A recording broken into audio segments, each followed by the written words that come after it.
കൊല്ലം അഞ്ചലിൽ യുവതിയെയും ഇരട്ട കുട്ടികളെയും കൊലപ്പെടുത്തിയ സംഭവത്തിൽ 18 വർഷങ്ങൾക്ക് ശേഷമാണ് പ്രതികൾ പിടിയിലായത്. അഞ്ചൽ സ്വദേശി മുൻ സൈനികരുമായ ദിപിൽ കുമാർ, കണ്ണൂർ സ്വദേശി രാജേഷ് എന്നിവരാണ് പിടിയിലായത്. അഞ്ചലിൽ അന്ന് നടന്ന അരുംകൊല സമാനതകളില്ലാത്തതായിരുന്നു. 17 ദിവസം മാത്രം പ്രായമുള്ള ഇരട്ട കുഞ്ഞുങ്ങളെ കഴുത്തറത്ത് അരുംകൊല ചെയ്തത് ആ കുഞ്ഞിന്റെ പിതാവ് തന്നെയായിരുന്നു. 2006 ഫെബ്രുവരിയിലാണ് കൊല്ലം അഞ്ചൽ സ്വദേശിയും അവിവാഹിതയുമായ രഞ്ജിനിയെയും അവരുടെ ഇരട്ട കുട്ടികളായ പെൺകുട്ടികളെയും കൊല്ലപ്പെട്ട നിലയിൽ കണ്ടെത്തുന്നത്. തുടർന്ന് നടത്തിയ അന്വേഷണത്തിലാണ് ദിപിൽ കുമാറിനും രാജേഷിനും കൊലപാതകത്തിൽ പങ്കുള്ള കാര്യം വ്യക്തമായത്. അന്ന് മകളും പേരക്കുട്ടികളും നഷ്ടമായ അലമൺ രജനി ഭവനിൽ ശാന്തമ്മ നീതിക്കായി വലിയ പോരാട്ടം തന്നെയാണ് നടത്തിയത്. ഓമനിച്ച് മതിവരാത്ത പിഞ്ചു കുഞ്ഞുങ്ങളെയും മകളെയും അരുംകൊല ചെയ്തവരെ എങ്ങനെയും കണ്ടെത്തണമെന്നതായിരുന്നു ഇവരുടെ ആവശ്യം.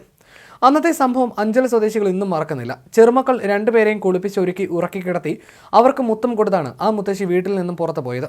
വെള്ളിയാഴ്ച ഉച്ചയ്ക്ക് അഞ്ചൽ ടൗണിൽ പോയി പഞ്ചായത്ത് ഓഫീസിലേക്കായിരുന്നു അവർ പോയത്. കുഞ്ഞുങ്ങളുടെ ജനന സർട്ടിഫിക്കറ്റ് കൈപ്പറ്റുക എന്നതായിരുന്നു അവരുടെ ഉദ്ദേശം. അന്നു മുതൽ നീതി തേടി ഏറെ അലഞ്ഞു ആ മാതാവ്. അന്ന് ശാന്തമ്മയ്ക്ക് സഹായങ്ങളുമായി എത്തിയത് അന്ന് യൂത്ത് കോൺഗ്രസ് നേതാവായിരുന്ന ജ്യോതികുമാർ ചാമക്കാല അടക്കമുള്ളവരായിരുന്നു. ചെറുമക്കളുടെയും മകളുടെയും ഘാതകരെ കണ്ടെത്താൻ വേണ്ടി അവർ എല്ലാ തലത്തിലും പരിശ്രമങ്ങൾ നടത്തി. സാമ്പത്തികമായി ബുദ്ധിമുട്ടുകളടക്കമുണ്ടായി. കേസ് അന്വേഷണം തുടക്കത്തിൽ ഇഴഞ്ഞു നീങ്ങിയപ്പോൾ അന്നത്തെ മുഖ്യമന്ത്രി ഉമ്മൻചാണ്ടിയെ കണ്ട് ക്രൈംബ്രാഞ്ച് അന്വേഷണ ആവശ്യം അടക്കം ഉന്നയിച്ചിരുന്നു ശാന്തമ്മ. അന്ന് സഹായമായി കൂടെയുണ്ടായിരുന്നത് ജ്യോതികുമാർ ചാമക്കാല അടക്കമുള്ളവരായിരുന്നു. ഉമ്മൻചാണ്ടിയുടെ ഇടപെടലോടെയാണ് അന്വേഷണം ഊർജിതമായത്. പിന്നീട് പ്രതികളെ പിടികൂടാൻ CBI അന്വേഷണം ആവശ്യപ്പെട്ടും അവർ കോടതിയെ സമീപിച്ച് അനുകൂല ഉത്തരവും നേടി. ശാന്തമ്മയുടെ മകൾ അവിവാഹിതയായ രഞ്ജിനി അയൽവാസിയായ ദിപിൽ കുമാറുമായി അടുപ്പത്തിലായിരുന്നു. ഈ ബന്ധത്തിൽ ഗർഭിണിയായി ഇവർ 2006 ജനുവരി 26 ഇരട്ട കുട്ടികളെ പ്രസവിച്ചു. കുഞ്ഞുങ്ങളുടെ പിതൃത്വം ദിപിൽ കുമാർ ഏറ്റെടുക്കണമെന്ന് യുവതി ആവശ്യം ഉന്നയിച്ചപ്പോഴാണ് അമ്മയും കുഞ്ഞുങ്ങളെയും കൊലപ്പെടുത്തിയത്. കൃത്യമായ പ്ലാനിങ്ങോടെയായിരുന്നു കൊലപാതകം. 2006 ഫെബ്രുവരി 6 രഞ്ജിനിയെയും മക്കളെയും കൊല്ലപ്പെട്ട നിലയിൽ കണ്ടെത്തുകയായിരുന്നു. സൈന്യത്തിൽ നിന്ന് അവധിയെടുത്ത ദിപിൽ കുമാറും രാജേഷും സംഭവശേഷം ജോലിയിൽ തിരികെ പ്രവേശിക്കാതെ ഒളിവിൽ പോവുകയായിരുന്നു. പ്രസവത്തിന് മുമ്പ് ജോലിക്ക് പോയ ദിപിൽ കുമാറുമായി ഫോണിലൂടെയും കത്തിലൂടെയും ബന്ധപ്പെടാൻ രഞ്ജിനി ശ്രമിച്ചെങ്കിലും ഫലമുണ്ടായില്ല. കുട്ടികളുടെ പിതൃത്വം ഇയാൾ നിഷേധിച്ചു. രഞ്ജിനി വനിതാ കമ്മീഷന് പരാതി നൽകുകയും DNA പരിശോധനയ്ക്ക് വിധേയനാകാൻ ദിപിൽ കുമാറിനോട് ആവശ്യപ്പെടുകയും ചെയ്തിരുന്നു.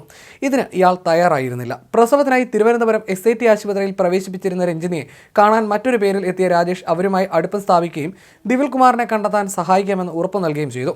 സംഭവ ദിവസം ഇയാൾ രഞ്ജിനിയുടെ വീട്ടിലെത്തിയതായും രേഖകൾ വ്യക്തമാക്കുന്നു.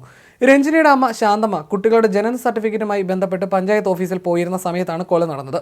ലോക്കൽ പോലീസ് നടത്തിയ അന്വേഷണം പിന്നീട് ഹൈക്കോടതി ഉത്തരവ് പ്രകാരം CBI ഏറ്റെടുക്കുകയായിരുന്നു.